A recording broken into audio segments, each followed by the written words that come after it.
Hi there. Welcome to the first of many Talk with Ray video casts. Ray is me. My name is Ray Freeman. I run an organization called Ray Freeman Psychotherapy. And what I do with years of experience is I work with the victims and survivors of narcissistic abuse. What you're going to see in this and every other podcast of mine will be my opinion rather than advice. This is my opinion based on around 10,000 client hours over the last 21, 22 years, something like that. So, what is a behavioral narcissist? Most relationships are based on mutual respect and what we call in psychology reciprocity. And that's an interesting word, reciprocity. What it means is give and take, two-way street. So what I'd like to do first of all is to talk about something that lots of people talk about, throw around at you, which is narcissistic personality disorder. Now, this comes under the American Psychiatric Association Bible, which we all use across the world. It comes under what's called cluster B condition, and it's very akin to borderline personality disorder with a few of its own very unpleasant knobs and dials to it as well. I looked at some figures, and according to statistics by the UK government, and I'm assuming the US government and the rest of the world, the NPD is something between 1% and 5% of the population. Now, I'm going to use figures for the UK because they're easier for me to quote you, but the percentages are very similar wherever you are in the world. So let's make the assumption that there is a 1% of the adult population of the UK how diagnosable with narcissistic personality disorder. Makes them, the adult population of the UK is about 12.5 million. That would mean around 125,000 people could be diagnosed or are diagnosed with narcissistic personality disorder. About 75% of those are male. But here the figures start to go a bit awry. There are 2.3 million adult victims of abuse, and this doesn't correlate to something. It correlates to something else. It must do, mustn't it? Because otherwise, this 125,000 narcissistic personality disorder people are going to be awfully busy. Something else is going on here. Something else that I've learned over with my experiences of dealing with the victims of abuse is something I've come to call behavioural narcissism. This is not a diagnosable NPD personality disorder. This is what we would call in psychology, what everybody would call, I suppose, a learned behavior. Just as an few examples here. At the year ending March 24, so 18 months ago, the percentage of adults experiencing abuse by a partner was 3.2%, but by a family member, 1.9%. And that is probably the more surprising figure, because narcissistic abuse runs in families, parent to child, sibling to sibling, child to parent to grandparent. It can be insidious within that family, which creates a toxic environment for everybody. The police record over 1.3 million domestic abuse-related crimes and incidents recorded in England and Wales by the end of the year ending March 2024. More common figures, and this goes worldwide, I'm assuming, 1 in 4 women and 1 in 6 men will experience partner or ex-partner abuse in their lifetime. No, I find that absolutely staggering. Okay. In the UK at the end of 22, which is the latest figures that are available, there were 231, nearly 232,000 marriages and civil partnerships in the UK. That's on a downward trend. And I think that's miles away from where we have people living together. We know marriages are dropping. We know marriages falter about 50% of the time. So bit of a mess, really, isn't it? Why does this happen? Well, here's my theory. Here's my ideas. There's a group of people that have a learned behavior that causes them to think that they are the center of the world, the center of the universe, the center of their world's attention. They never admit to doing anything wrong. They find it psychologically and physically impossible to be incorrect at any time. And they want all the trappings of grandiose adulthood, but take none of the responsibility for it. I call these people behavioural narcissists. Now, there's general agreement around the profession, certainly in the people that I know and know me and know my field of operation. So this is where we are at this present moment. 1 in 4 women and 1 in 6 men experience partner or ex-partner abuse. So that means there's an awful lot of people out there with this learned behavior. So this is my theory about how it forms. It's an interesting thought. And this is where I go out on a limb a little bit away from my colleagues that I tend to talk to. So during childhood, all of us have what I call thoughts, emotions about how we fit in the world and what our future is likely to be. So here we are. What we have here is a sort of, I call it a triad. It's got 3 points to it. It's how you feel about yourself, the world around you, and your future in this world. So I call that the triad. Now, probably not original, probably someone said that before me, but this is the word I use. So this triad, we develop from young children what I call cognitive ability. What everybody calls cognitive ability.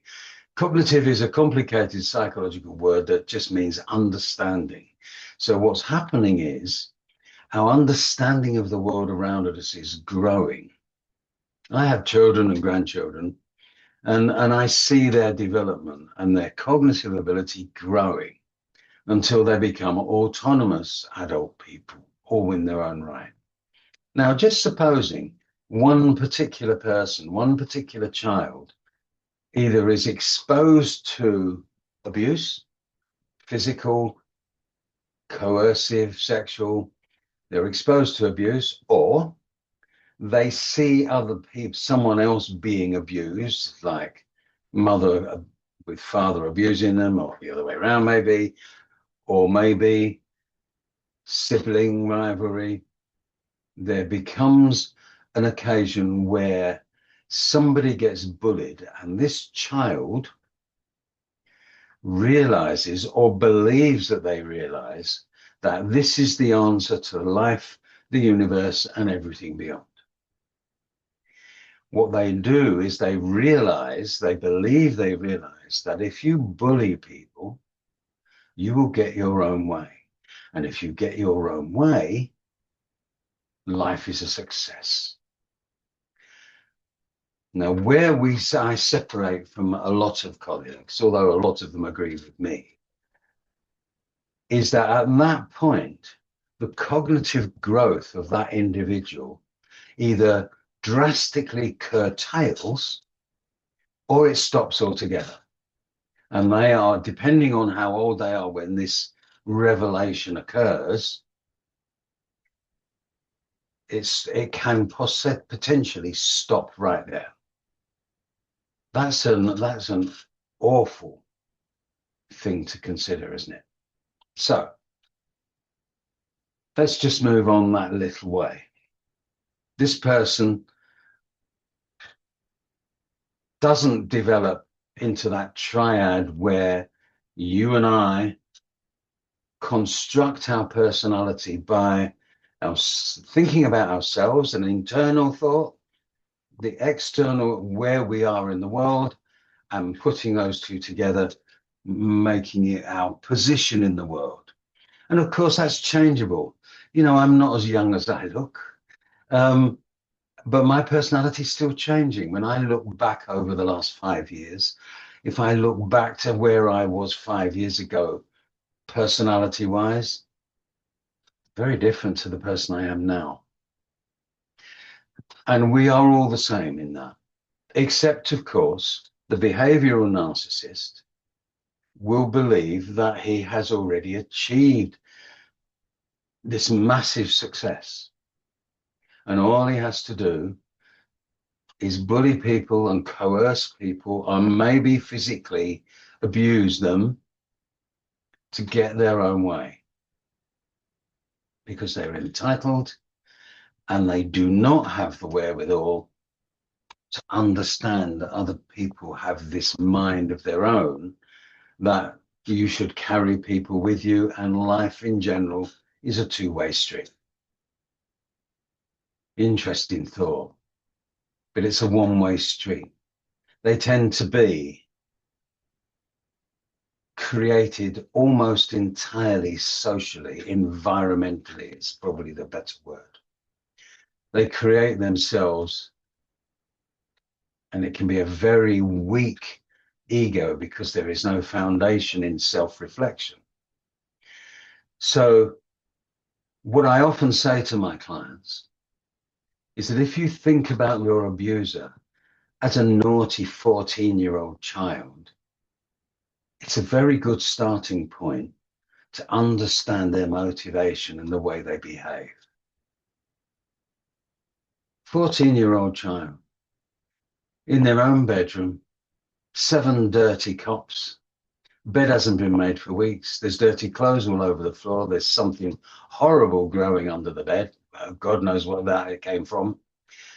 But if you say to them, tidy your room, they will behave in a most ridiculous manner. So this is the personality, fairly accurately, to what an adult behavioral narcissist will be like. They want all the trappings of adulthood, but none of the responsibility. So here we have this person, toxic they may be, and they will have several different styles of the way they get their own way. Psychology and psychotherapy is awash with different styles: grandiose, malignant, covert. The covert is I used to call little old lady. I have another theory about that, but that's for another day. And I have a theory about how that forms and how that is useful. And the reason, I suppose the reason for all the podcasts I'm going to do and will be doing is simply that I want people to be better informed. I may not be right, but I may be right some of the time. And this is why this is not advice. This is my opinion. If you want strict advice from me on how to behave with your particular behavioral narcissist, that's one-to-one therapy with me. If you are in the position where you want opinion, regular opinion from me, then subscribe to my website. It's not an awful lot of money. I think it's £6.99 a month, whatever the dollar equivalent of that will be. You'll get an article every week. You'll get podcasts probably twice a month, and at least once a month I sit and answer questions live with pre-submitted questions and people invited to join. So there's plenty of ways to learn about this. And what they say is true. Knowledge is power. The more you understand about your particular abuser, the more likely you are to see a way of taking control of your life. Now, an awful lot of the standard advice for all those in abusive relationships is get out. Now, over 20 years and 10,000 hours of client work, I've discovered that around half of my clients never leave. They consider themselves too old to start again. I've had people in their 50s say that to me. Children, you can start again at 80. But that's what they want to do. So I have lots of experience of teaching, helping people understand the triggers and the rhythms of their behavioral narcissist. Once you start to understand the triggers and the rhythms, what you can do is pick your battles. You pick it when they're at their weakest and most vulnerable. And that's not abusive in itself. That's just taking some of your life back. Just one quick example before we finish today. And that is, I worked with a lady in New Zealand who had a huge farm with her husband, huge sheep farm. And they produced sheepskin boots and shoes and slippers and all those sorts of things. And he was a typical behavioral narcissist. And she said to me right up front, I'm not leaving him. I don't want to leave him. I want a bit of my life in my control, because he controlled everything. So we looked at the rhythms, and my suspicion was that the rhythm would be around lambing. It would be his high stress time. But it turned out it wasn't. The high stress time for him was shearing. Go figure. I couldn't work that out. But what happened was, this lady wanted to go to the gym every morning just to meet her pals, her girlfriends, all of similar age, have a workout together, have a coffee together, go home and start their day. And he used to grizzle like a child every day with her going, and spoilt it for her before she left the house. And in the end, we worked out his rhythms and triggers, and we dealt with his concern. His concern as a behavioral narcissist was, is she meeting other men? Is she being unfaithful to me in any way? So she persuaded him to go with. Meet all her girlfriends. It wasn't set up. It was, come now, right today. I haven't got, here's my phone. Come right now. And he did. And he saw that it was okay. Score one for Mrs. He stopped grizzling after that. He didn't like her leaving the house because he wanted her at his beck and call. But he tolerated it. She got some of her life back just by following the triggers and rhythms of what he was doing and understanding where she could take some of her life back. So, okay, behavioral narcissists. From now on, we're going to call them BNs. And this is the words the initials I use all the time.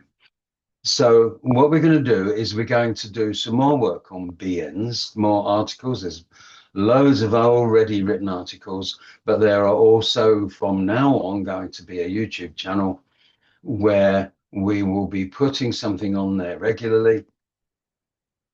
And there'll be a new website coming shortly. I've seen the structure of it, and it looks brilliant. And there will be a subscription service on there. There will be a free gift on the subscription service. Some years back now, I created, it was originally a CD, it's now a download, of a relaxation. Understand that I was a hypnotherapist. When I was seeing clients face to face, I was also a qualified hypnotherapist. In fact, I trained hypnotherapists as well. I wasn't just a psychotherapist at the time. So I did this in a studio with professionally written music at my expense. And we created this CD, which, like I say, is now a download. I will give that to you when you sign up for the subscription. That's the first gift that you have from me. So, website, rayfreemanpsychotherapy.com. Social media, Ray Freeman Psychotherapy. Just look for me. There's Linktree. The best way of contacting me is through the website. But you're cool. It's up to you how you go about doing it. So for now, I'm going to say goodbye. I hope this has been of value, and I hope to see you again in session 2, which will be within the next week or so.